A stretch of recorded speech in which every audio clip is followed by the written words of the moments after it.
fall of last year, CCM has endeavored to act upon the report released by Dalio Education on Connecticut's unspoken crisis of at-risk and disconnected youth.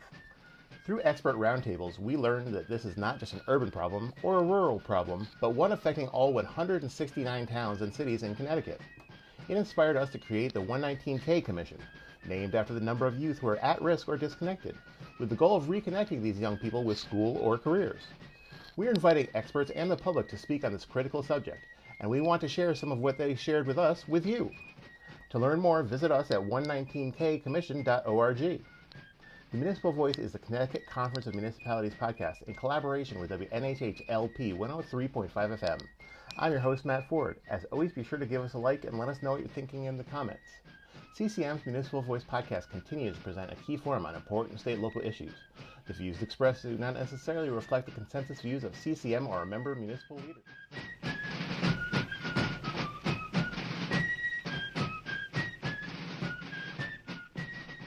Our first meeting was held Tuesday, March 26th at New Haven's Hill House High School. This meeting focused on the question, who are the 119,000 at-risk or disconnected youths? And to discuss how the system operates. Thank you very much. My name is Mike Frieda, North Haven's first selectman in the neighboring town. Ms. James, thank you for an outstanding presentation. It gives me a great pleasure to introduce our second speaker, and her name is Lisa Tepper-Bates. She is the president and CEO of the United Way of Connecticut. She has over 25 years of experience working in U.S. diplomacy, public policy, and state nonprofit local government. So she is really an expert also. We're delighted to have her. Lisa, welcome. Thank you so much for having me, and thank you to Andrew Ferguson and Barbara Dalio for their unbelievable work through Dalio Education to help make really clear to all of us the challenge that we have before us with regard to disconnected youth. Thank you also to all of the local officials here and your colleagues who couldn't join you today, but who are all willing to dedicate your time and resources, we hope, and thought to this important problem. I'm from Eastern Connecticut and proudly represented here today by Mayor Passero from New London as well, so I'm glad he's here. Just hoping to provide a few additional thoughts for you today. I think what you'll probably hear more of as we go down the table are very similar thoughts. So much of what LaShante spoke about is going to resonate with what I'd like to share with you as well. And so maybe that's a good thing, because maybe that means we're going to lift up some ideas that start to sound very familiar in the way of those ideas, Mayor Elicker, that you're hoping we surface today. I'm going to speak from my experience with regard to work in homelessness and coordination around homelessness in Connecticut. Some of that work, I would argue, actually speaks to an important gap, LaShante, that you signaled, which is that there is no clear system to re-engage students who've left the school system. When the kids are with you, it was inspiring to hear. You care so much about them, you're there, and you are the center of gravity, trying to build that plan. For the kids who have left the school system, who is that center of gravity? And I'd suggest to you there isn't one right now. And that's an opportunity, right, to figure out how do we build that? How do we create that for the kids who are not right now in the school system? With due respect to all that you do, and I think we just can't put that extra burden just on the school system. I think we need an additional aspect of how we can bring resources together. So could we go to the next slide? Or is that me? Sorry, that's me. I have to do that. Sorry.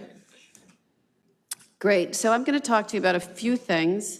First off, to discuss with you that systems coordination does work. And it sounds like just a very wonky, vague term, but I'm going to talk with you very concretely about coordination that we built into homelessness and our efforts to end it here in Connecticut and how that worked.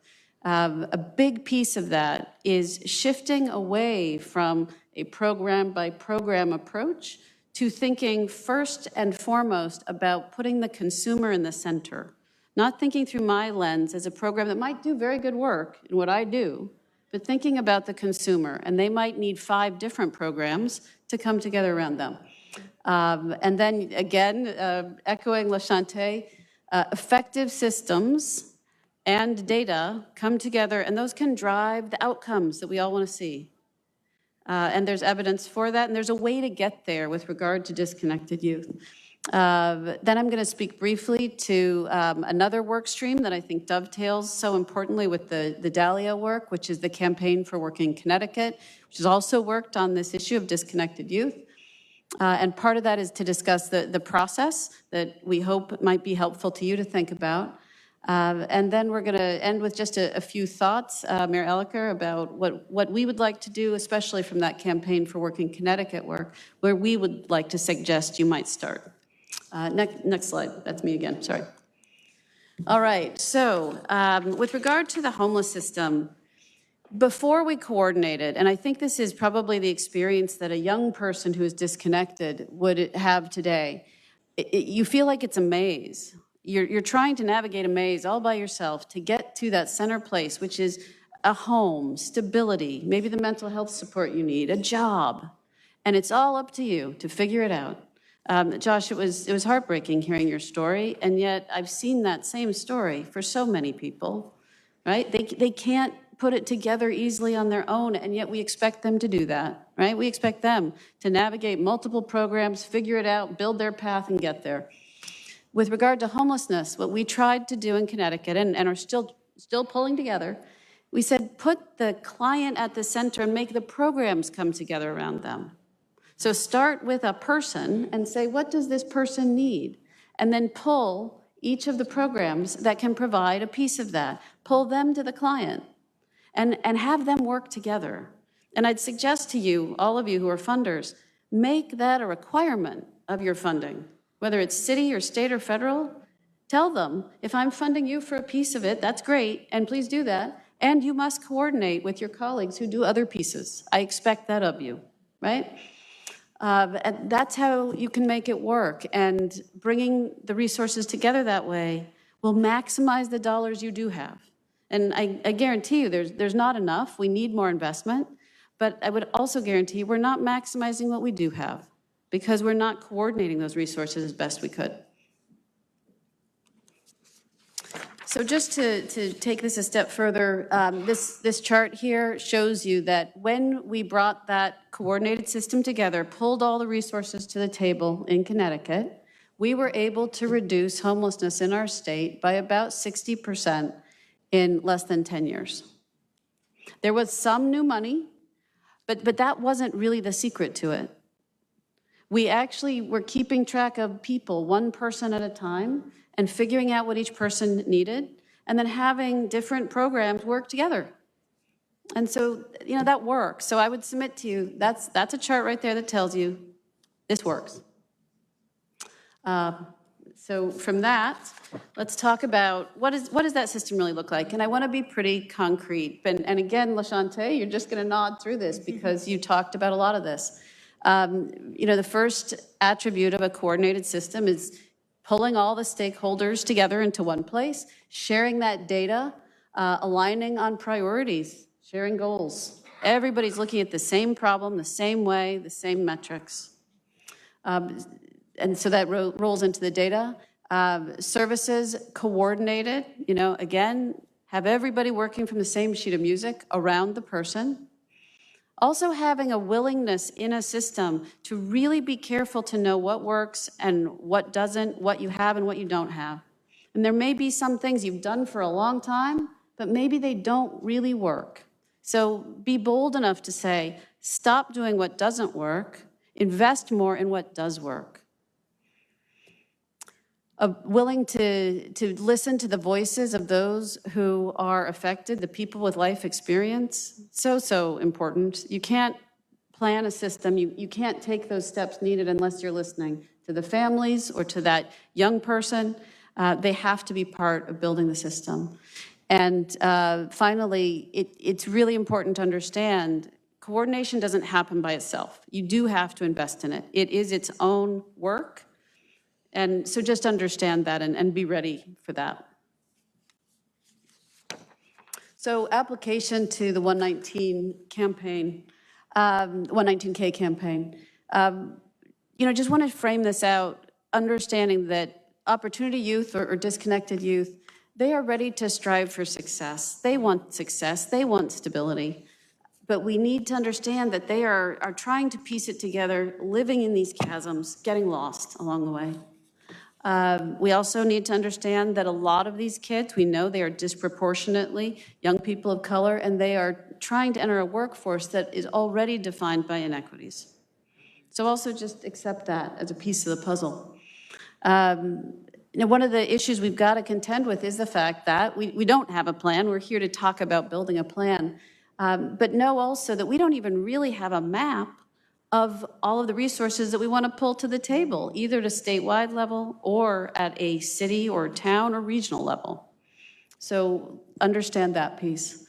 And these challenges have to be at the forefront of not only our public systems, but our private systems, nonprofits, state, city resources. They all have to come together and be around that table together. So the Campaign for Working Connecticut, and this is a little bit of a plug. I hope some of you will get to read the paper that are partners in this effort. This is a 75 partner effort. Some of them are workforce investment boards. Others are workforce-oriented nonprofits. It's a broad partnership. And we came together in 2023 around this same question, which we called at the time Opportunity Youth, but indeed it's Disconnected Youth. And we had a process through which we engaged some of the best players, including Domus, to understand their success, to understand what they identified as challenges.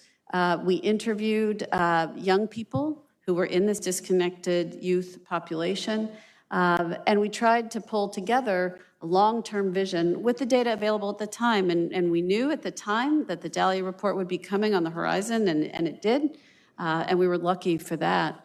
And that data really underpinned for us a great number of the conclusions that we were able to draw. But we started with who is out there that we can find, talk with them about their success, talk with the people experiencing this, understand how we then get started. So I hope some of you will have a chance to look at that. And what I think we found in the way of starting points are that we really need to understand what we have, for starters. So mapping what's available in the state is a really important starting point. And then we have to target untapped federal funds that we believe could be used more successfully in Connecticut to help leverage more success, more work in this area. We need a shared data platform. We talked about data. It's important. It requires investment. And we also know that there are some places that we should get started with investments now. And some of these are listed here: career-based education and training, very, very important. Youth career navigation and social supports. Again, the same theme of coming together around people in that wraparound fashion to make sure we're meeting all their needs. And subsidized employment to help people get a start in the workforce. These are things we already know works. So there are two pieces of this: pulling the system together, but let's not wait on investments with what does work, right? Let's start building the system, understanding how to pull the pieces together, but let's invest in the things that are working. Let's not wait. So I'll stop there. Thank you very much for the opportunity to speak with you.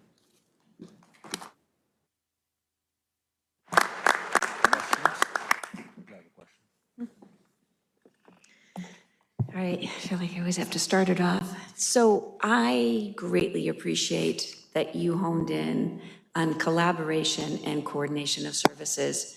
I know in the city of Torrington, we're only 35,000 in population, but we have so many service providers that are doing the same thing. They're vying for the same pots of money to support their agencies. I did take some of my ARPA money that I received and set it aside to do a feasibility study as to how we do that. How do we get them to coordinate, collaborate, and maybe even co-locate? That's a challenge. How do you recommend that be approached? So with regard to homelessness, we had tremendous leadership from the federal level. The Federal Department of Housing and Urban Development, which is the primary funder of most work to end homelessness, said, you have to do this if you want our money. That was it.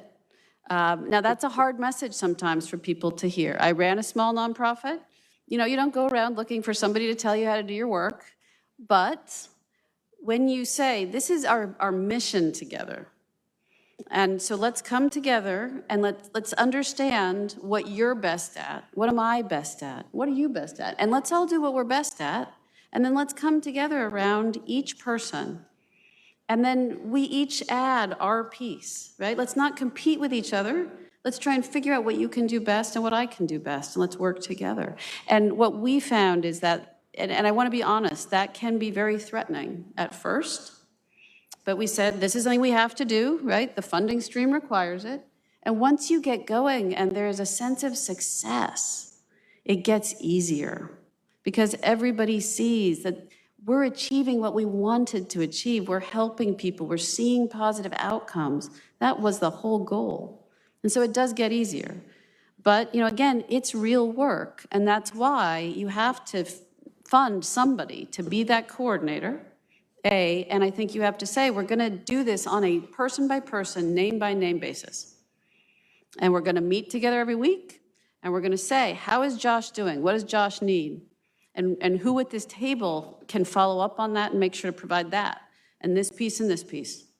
And then the next week you come back, and then you say to me, did you do that piece? Where are we on Josh, right? And you keep doing that.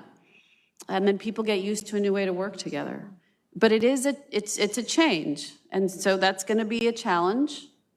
But I think when people see the success, then they get committed to it. That's what I would suggest.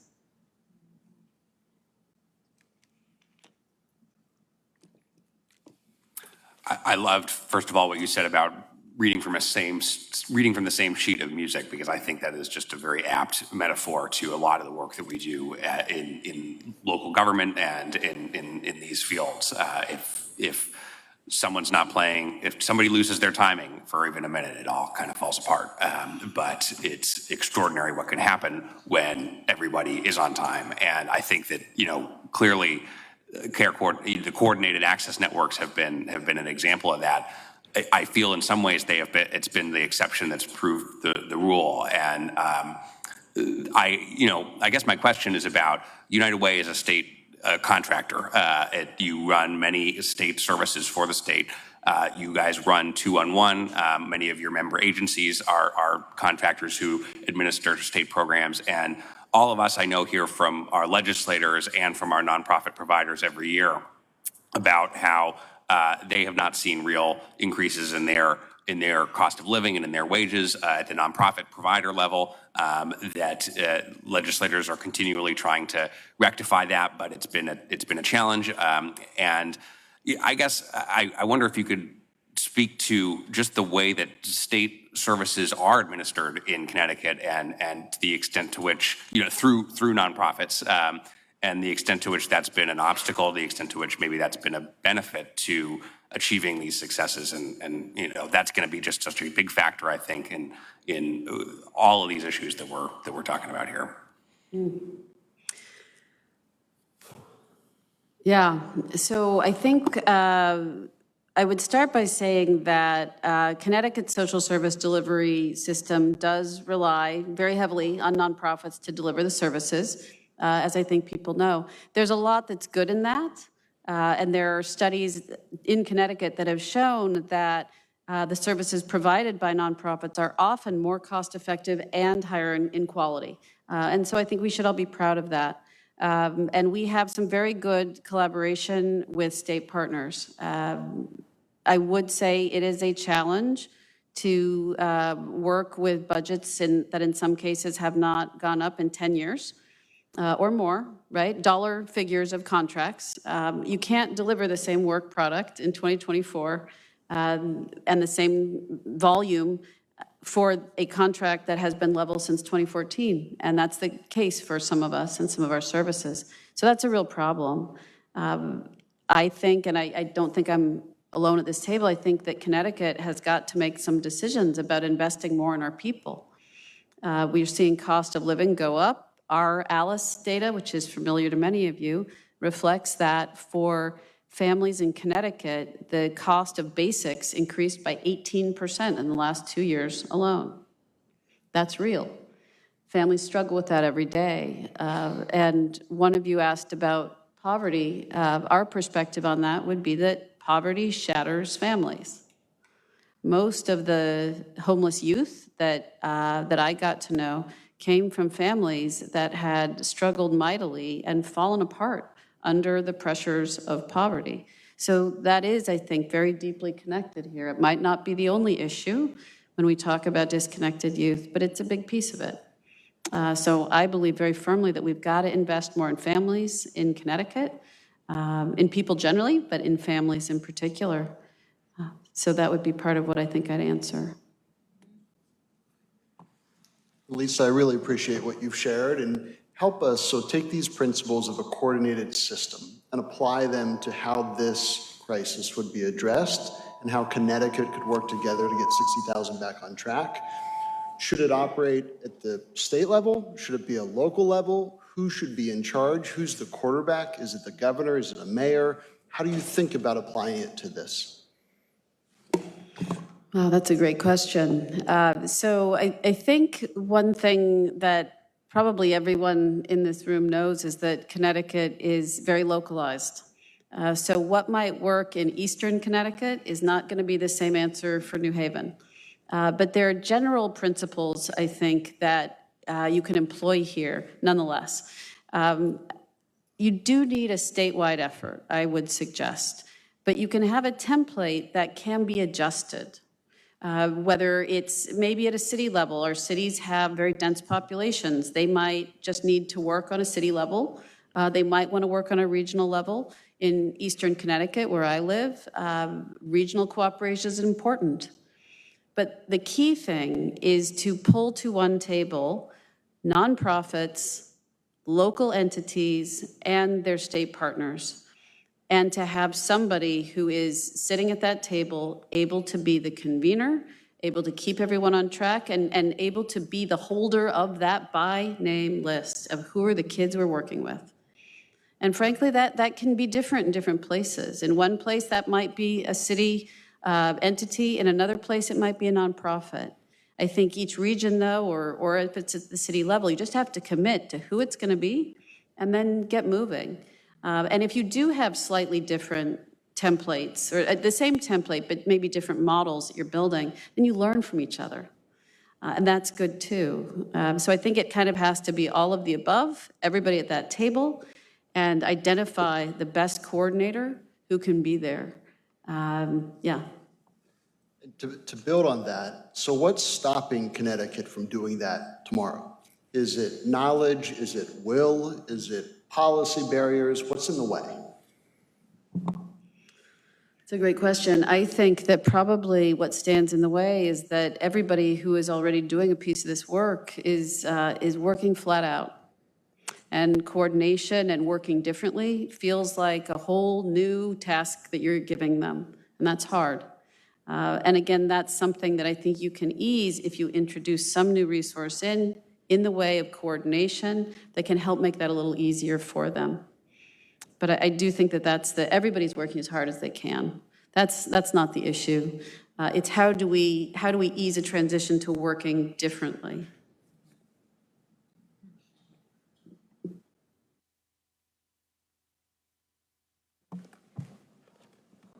I'm not seeing anybody else, so I'm going to ask a follow-up. When you talk about creating, it almost feels like an IEP for our homeless. They've left school, now let's do an individualized survival plan.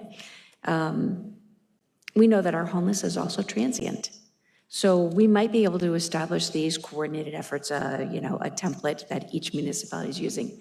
But I almost feel like that also has to be information that gets shared where that individual may relocate. Yeah, so you're right in some ways, but I would say also one surprising thing about homelessness in Connecticut is that people do tend to actually stay in an area. In fact, many people that I have known who are homeless are loath to leave the city that they know because that city is their home. So in fact, what we found is people don't tend to move around Connecticut as much as you might think. when they experience homelessness. And of course, that for some, you might have a family who has an opportunity to move to a different part of the state to live with relatives, right? That kind of thing happens. And so I think it's critical that you build in the ability to communicate across the state. We did build that into the coordinated homelessness response system so that from one regional team to another, you could hand off or keep working with people. And that's critical. You don't want to start from zero.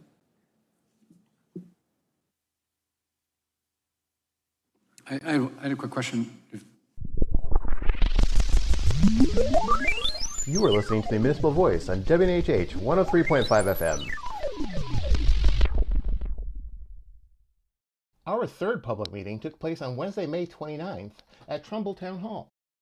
The topic of discussion for this event was child welfare and the justice system involvement. Are currently incarcerated. That includes 51 young people between the age of 14 and 17. When we look over time, dating back to 2015, it is true that in Connecticut, the trend lines are generally good, meaning arrests and incarcerations for young adults are down significantly. But yet we still have significant need. There's still so much more to do, especially for young people who are most disconnected, who are struggling the most. Tonight, again, we're going to hear from multiple perspectives, including law enforcement, about what's happening in communities across this state and what are solutions for how together we can meet the needs of all young folks in Connecticut. Without further ado, I'm super excited to introduce the first panel. The first panel, if I may, I'll introduce the people and their titles, but save the bios because they're available to folks in the audience as well as online, in part so we can save time to hear from them. So Thea Montanez is the newly appointed Senior Advisor for Governor Lamont. I should say that the Commission reached out to Thea before she was appointed Senior Advisor to Governor Lamont because of Thea's decades of service. Most recently, her 8 years of service as COO for Mayor Luke Bronin in the city of Hartford. And so we've really have a true expert in Thea in many forms, so thrilled that you're here tonight. To Thea's right is Sarah Egan, the child advocate for the state of Connecticut, another absolute champion for children. And then to her right is Charmise Wolcott, the state's attorney for the Judicial District of Hartford. And thrilled to have you here as well. And at this time, we'll turn to you, and the floor is yours. Great. Good evening, everyone. I appreciate everybody coming out and being a part of this conversation. And so tonight I'm here to share my experience as the former chief operating officer of my home, the city of Hartford. I was there for 8 years. And so a lot of what I will share with you is informed by that experience. I will also share with you that probably one of the closest people in my life is my cousin, who was 12 years old when he was first arrested in West Hartford for stealing a toy. And he never left the justice system. By the time he was 19, he was convicted to 60 years in prison. And that entire experience broke our family. I'm very happy to report, though, he was recently approved for a sentence modification and was released after 33 years. And so he is 52, and we are slowly trying to help him rebuild his life. But that is why this work for me is so important, because I can't help but think if somebody had helped him when he was 12 years old, would it saved our family 33 years of so much pain. So in my former role as the chief operating officer of the city of Hartford, a big focus is maintaining our infrastructure, right? And so that's everything, from modernizing our flood control system to redesigning trash routes to overseeing renovations and parks and school facilities, right? That's typically what a chief operating officer or town manager does in a city.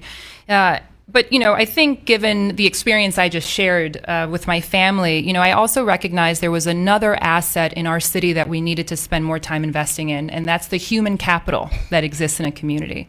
And so I charged myself with trying to figure out what was my role as COO of the city of Hartford to try to support the lives of those persons who may be justice involved, whether they're youth or adults, whether it's persons living with addiction or mental illness or housing instability. And so I spent 8 years partnering with an amazing team at the city of Hartford trying to solve for those issues. So, it just wasn't about improving efficiency and effectiveness. It was also integrating compassion into what we did as local government. And one of the most influential people during my career during those 8 years was a little boy who was 11 years old at the time, and he was shot at 3 o'clock in the morning. He survived. but that little boy inspired an entire body of work that then became our youth safety and justice strategy. So I'll tell you a little bit about that little boy who was 11 at the time. He was out. His mother had gone to a wedding and she had left him with friends, and so he went, outside with other friends, and he was shot in the shoulder, and immediately transported to Connecticut Children's. He was released, probably close to about 10 a.m. that morning.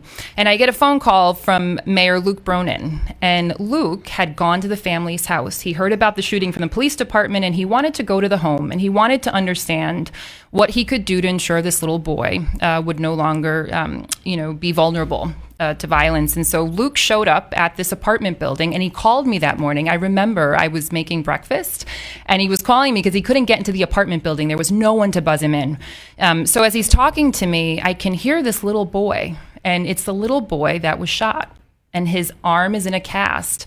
And so Luke hangs up the phone. The little boy lets him upstairs into the apartment. And so Luke spends time with mom trying to understand what was going on in the household. And as soon as Luke leaves, he calls me and he says, Thea, I met with mom. She doesn't feel safe where they live. She wants to move. And so I decided I was going to stick with that family because I wanted to know what happens when an 11-year-old gets shot. And what I sadly discovered is not a whole lot. Yes, the police respond. Yes, they investigate. Yes, they are required to refer the case to DCF for them to determine whether, the violence was the result of abuse or neglect by the parent. But that's it. And I just, found that hard to believe that was the best that we could do. So I committed myself to staying with that little boy. And so I found out where he went to school, and I called the principal. I started talking to various youth providers, trying to understand if they were familiar with the family. And what I soon discovered was the family had been referred to DCF on multiple occasions. DCF had intervened by recommending they go to various community providers to provide support services. And that little boy was connected to 5 different nonprofit providers. And none of them knew that. And so I decided it made sense that we all get together. So I called a meeting in my office, and I had DCF there, and I had the 5 nonprofit providers there, and I had the school. I invited the school to attend. And we came up with a plan. We assigned the young man and his sibling, in fact, a mentor to work with him.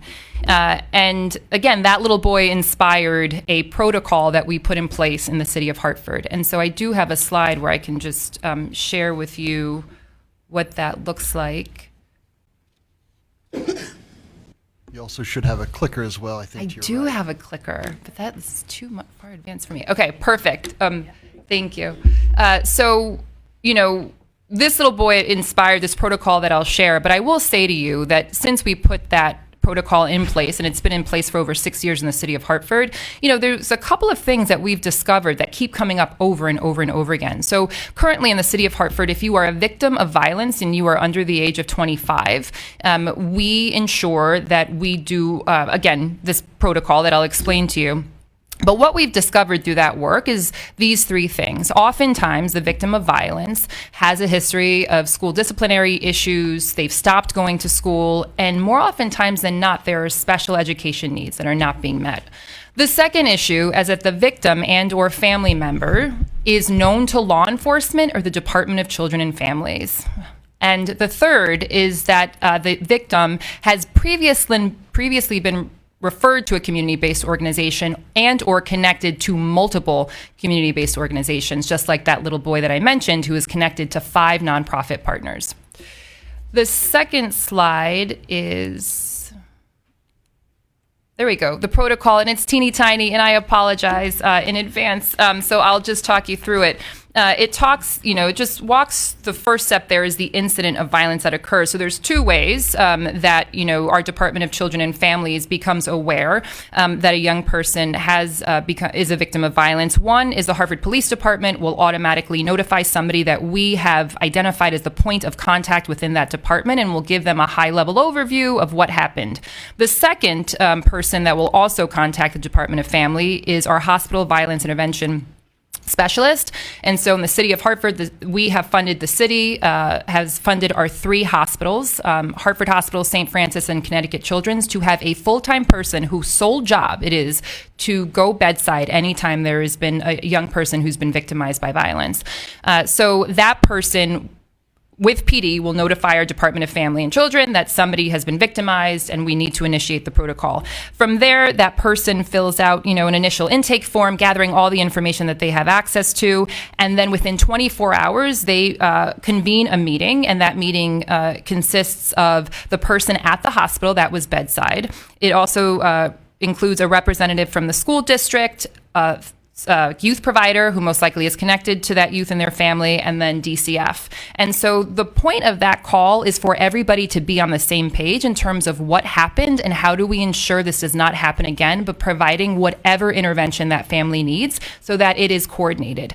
I think, oftentimes people with very good intentions will go to the emergency room to try to provide whatever support, but I have found in speaking with families that is very, very overwhelming. And so the idea is we will simplify that process by at least having one person who that family can work with.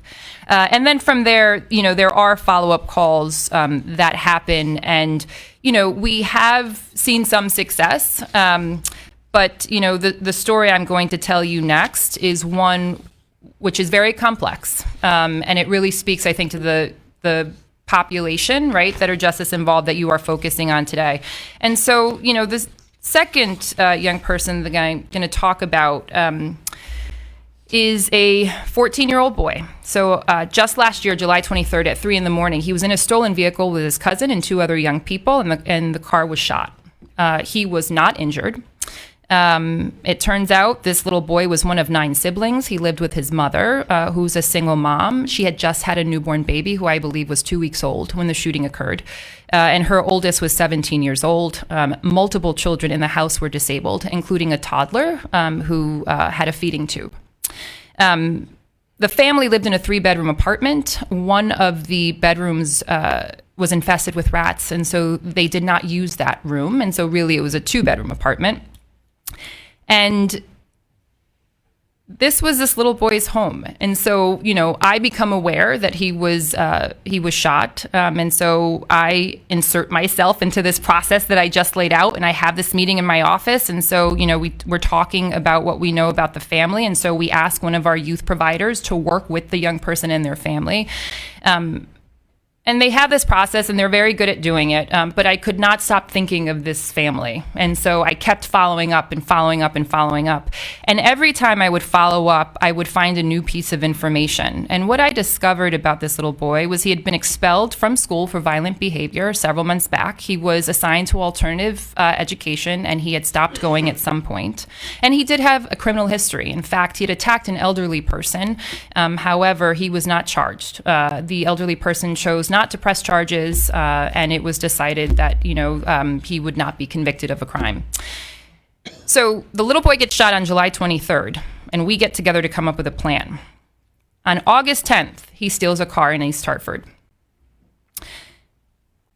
Over a week, on August 19th, so a little over, a week later, he steals a car in Connecticut, gets into a high-speed chase in Massachusetts, evades the police. Eventually they catch him, and they find drugs and guns on him and release him to his mother. At this point, I contact DCF and juvenile probation for assistance, because either he is going to be killed or he will kill someone. And so we have a conference call, and we talk about what we could potentially do. And because he did not formally was convicted of anything, he wasn't under court supervision. So legally, there was nothing that juvenile probation could do. DCF was aware of the family, and at this point, they had assigned social workers to work with them. And so by this point, now I'm getting calls from the public defenders representing him that are trying to understand how they can help. And to make a long story short, on August 31st, the Hartford Police Department arrests this little boy, along with his 12-year-old brother, for robbing and attacking a man walking home from work. They had robbed him at knife point and had assaulted him. He ends up going to detention along with his 12-year-old brother, and then it turns out a couple of weeks later, the family gets evicted. They're living in multiple hotels. And, I will tell you that at one point I started keeping a list of all the people that were trying to help this family, and it was a total of 22 people, including myself. And it's not because people don't care. There are so many people that care at the state, at the city level, within our nonprofit community. But this is a really complicated issue. I don't think that any of us are really sometimes resourced to deal with. And there is not the discipline and the follow-up and the follow-through and the relentlessness that you have to have when dealing with these issues. And so I will tell you, this little boy, as this is all happening, I was ending my career at City Hall, and I remember just feeling like I was failing. And it was one of the reasons I thought about leaving public service. And I remember talking to a youth provider, and I asked her, how do you keep doing this? I need to understand, I need to know. And she said, I have to know that I tried. And so it's because of that that I decided to continue my career in public service, this time at the state. And so, I'm really hopeful that with all of the people, including many of you in this room who are, working with these young people and the two people beside me, that we'll be able to figure out ways to support families like the young man who I just described to you. So with that, I did have one other slide, and it's just simply to lay out a consideration for the group, right? And so it's this idea of coordinated care. We do it, we're supposed to do it in the healthcare system. I think we need to take this same model and apply it to young people that may be justice involved. I firmly believe that young people that are justice involved, may be committing those crimes most likely because it is a manifestation, their behavior is a manifestation of unmet mental health or behavioral health needs. And so I should say this, that, when I was working with the little boy that I just talked to you about, I remember asking the Hartford Police Department, please, here is his address, and I want you to know, have you ever been to their home before? And it turns out that when that little boy was 8 years old, he was walking down the street with his younger brother and his mom, and I think it was his brother's father had approached the mom and had stabbed her with a butter knife. And those two little boys witnessed that. And then it made all the sense in the world. And so again, I can't help but think at that moment when that little boy was exposed to that level of trauma and violence, was there an intervention? Had there been a rapid response protocol, would that have made a difference in terms of, the decisions that little boy and that family ended up making? So with that, I'm going to turn it over to my colleagues. We'd like to thank our commission members, our panelists, and the members of the public who have given testimony. You can RSVP for our next meeting on June 25th at Meriden Town Hall by visiting our website at 119kcommission.org. The Municipal Voice is a co-production by CCM and WNHH 103.5 FM. Christopher Gilson is our producer, Harry Draws is on the boards, and I'm Matt Ford, your host. Be sure to check out our Facebook page and give us a like, and watch out for our CCM chat series on our YouTube page.